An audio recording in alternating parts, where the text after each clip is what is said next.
In this video, I'm going to give a more formal definition of Turing machines. I'm also going to talk about several related language classes that the Turing machine formalism allows us to describe and define. A Turing machine can be formally described as a tuple with these components. Let's see, this would be a 1, 2, 3, 4, 5, 6, 7 tuple. And it's got states, some alphabets, a transition function, starting state, and the accept and reject states. So let's go through those a bit more carefully. Q is the set of states in the finite control for the Turing machine. We have two alphabets characterized by sigma and gamma. Sigma is the collection of characters that are used for input strings. In our previous example, we saw that the input was zeros and ones, but we used x's and y's in the course of the computation. So the tape alphabet includes all of the input alphabet, but may have some additional characters as well, which will make our computation a bit easier. The blank is a special character, and the input simply cannot contain a blank. This allows any Turing machine to know where its input ends by just searching for the first blank.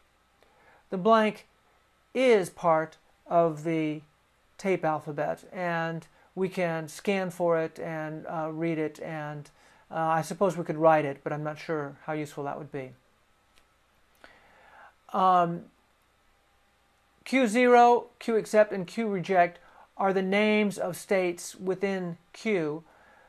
Q0 is the initial state. In other words, we have to identify some state as being the initial state, and we have to identify one state as being the accept and one state as being the reject states.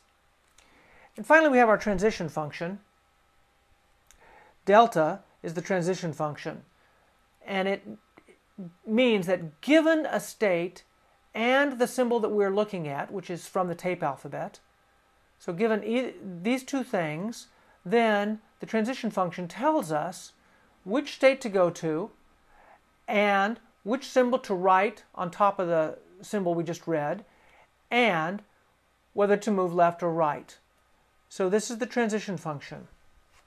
And most importantly, it must be deterministic.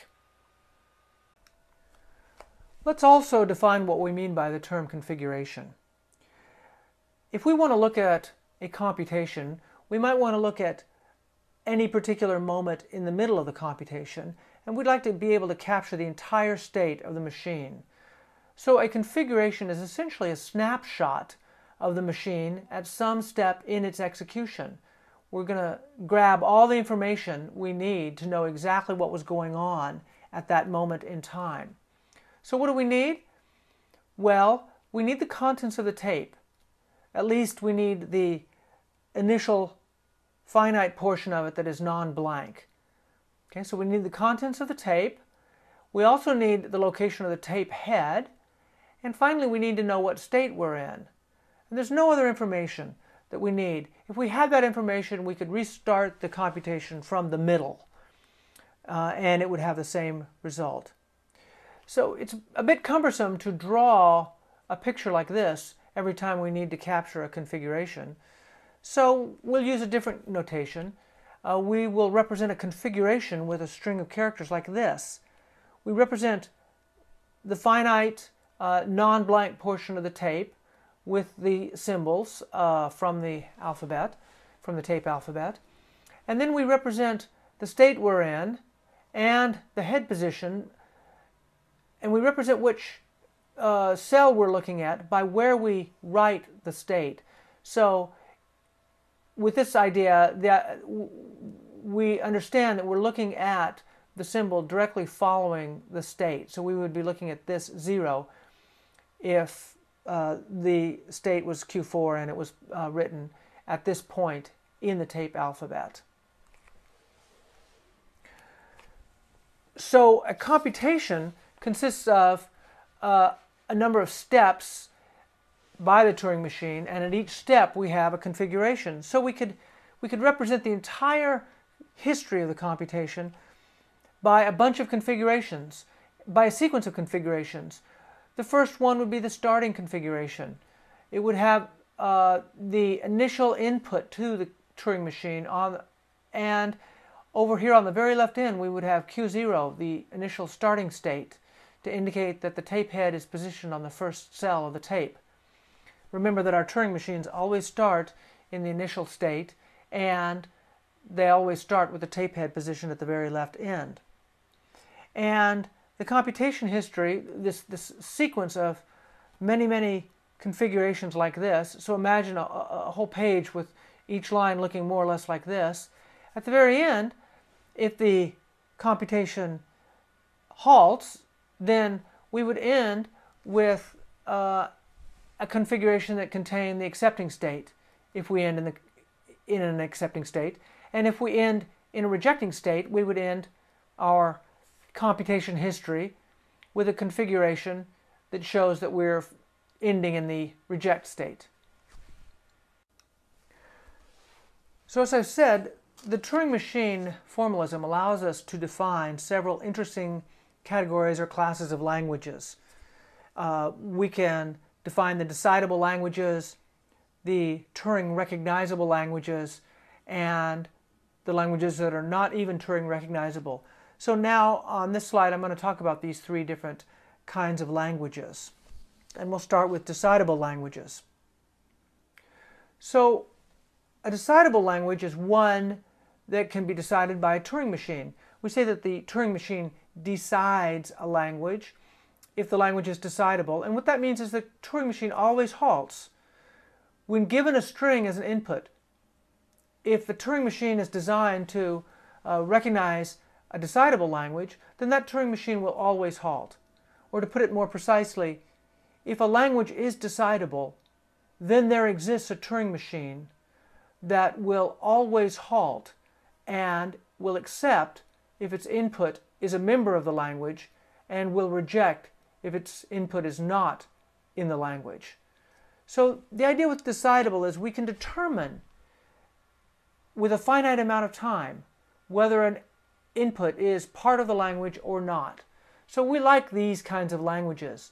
It means that if you write a computer program to try and determine whether a particular string is part of the language or not, that computer program is going to terminate. Well, it doesn't really mean that. What it means is that it is possible to write a computer program that will terminate. The program you write might have bugs in it, or it might loop, in which case it's not a very good program. But with a decidable language, you know that you can write a program that will terminate for all inputs with the correct answer. It will accept if the answer is yes, it will reject if the answer is no. Accept, yes, the string is in the language. Reject if the answer is no, it's not in the language. I should also mention that there's some other terminology that you might see. Decidable languages are sometimes called recursive or computable or solvable. The terminology decidable is probably more widely accepted and less unclear and ambiguous, so I would recommend saying decidable. Now let's look at Turing recognizable languages. Here the idea is that if a language is Turing recognizable but not decidable, then there is a Turing machine that will recognize inputs that are in the language. When given a string that is in the language, that is definitely in the language, then there's a Turing machine that will always halt and accept it. But when given a string that's not in the language, the Turing machine might not necessarily halt. If it does halt, it will say no, it's not in the language. So it's correct in that sense, but with these languages, it's not possible to create a Turing machine that will always halt with the correct answer. There are some inputs for which any Turing machine must necessarily not halt. So these are a bit more complex, a bit more interesting. If we've got an element that is in the language, we can recognize it. Okay, we can build a machine that will recognize it, will halt with an accept. But we can't recognize non-elements. In other words, if we're given a string that is not in the language, we can't be guaranteed that in all cases the Turing machine will not infinite loop. We can't find a Turing machine that will always halt for every possible input. So these languages are sometimes called recursively enumerable, or partially decidable, or semi-decidable. And so you should know that terminology as well. The final class of languages is the most interesting by far, I think, or certainly the most complex and maybe difficult to understand. And these are the languages that are not even Turing recognizable. Okay? So what that means is you can't construct a Turing machine to recognize members. Okay? You can't, any Turing machine that you construct for this language may loop on some inputs. It may loop on some inputs for strings that are in the language, and it will loop for some inputs that are not in the language. We can't even recognize members reliably. And these languages are sometimes called not recursively enumerable or not partially decidable. These things are kind of difficult to think about because the elements in these sets are so elusive. But languages that are not Turing recognizable do exist, and we'll talk about some of these later on. We've talked about how Turing machines define different classes of languages, and we use these words to say it. We say that a Turing machine decides a language if the language is decidable, and what we mean is that the Turing machine always halts. Either it accepts an input if it's in the language, or it rejects if the input is not in the language. So we say that that's a decider.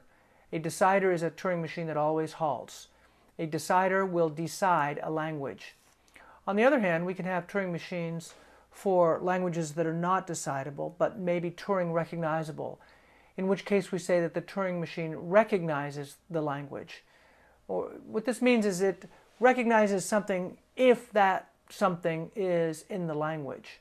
In other words, it will halt and accept if the input is in the language, in which case we say that that Turing machine recognizes the language.